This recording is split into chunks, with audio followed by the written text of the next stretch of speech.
My name is Julia Lamb. I'm 25 years old and live in Chilliwack, British Columbia. At 16 months of age, I was diagnosed with spinal muscular atrophy.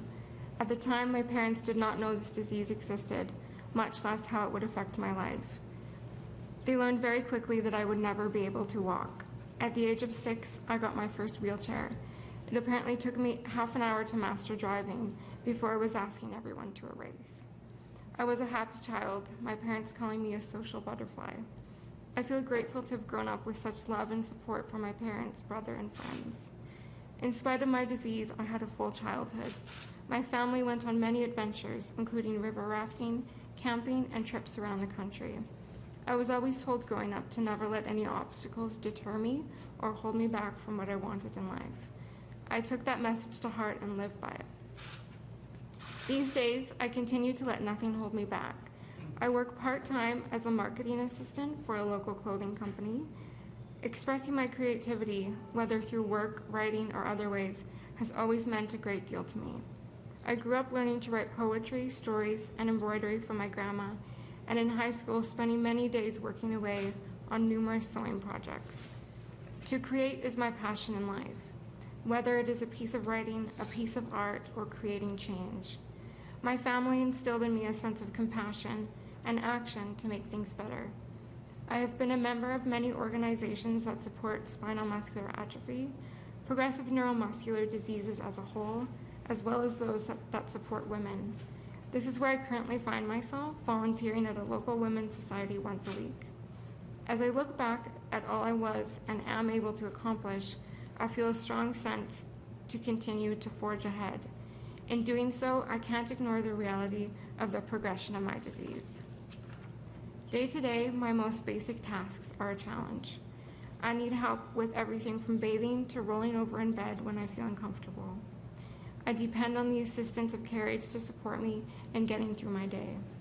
My ligaments and tendons have contracted over time, which limits my mobility and causes me pain. My range of motion is progressively diminishing, including my fine motor skills.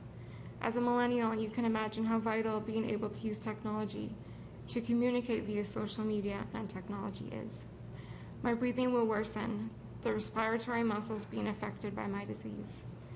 The smallest cold can turn into pneumonia, which without quick intervention could result in me being left in a state of intolerable suffering. My biggest fear is that if my condition suddenly gets much worse, which could happen any day, I will become trapped. I feel a shadow looming over me. I know I could lose the ability to breathe well enough on my own and require a ventilator, which could affect my ability to speak. I could lose the remaining function in my hands and arms, which would lead to the inability to use my computer, write, and feed myself. If I reach a point where I require constant care, I will lose my independence and freedom. I am terrified by the idea that I could become trapped in a state of physical and mental suffering that could last for months, years, or even decades. Having to think about this future causes me immense distress. Watching the Carter decision unfold, I began to have hope for Canadians' right to assisted dying. However, seeing what became of my rights under Bill C-14, it was immediately taken away from me. No longer do I have the peace of mind knowing I have a choice. If my symptoms develop in a way that cause me misery, but I remain far from death, the government's new law will force me to suffer.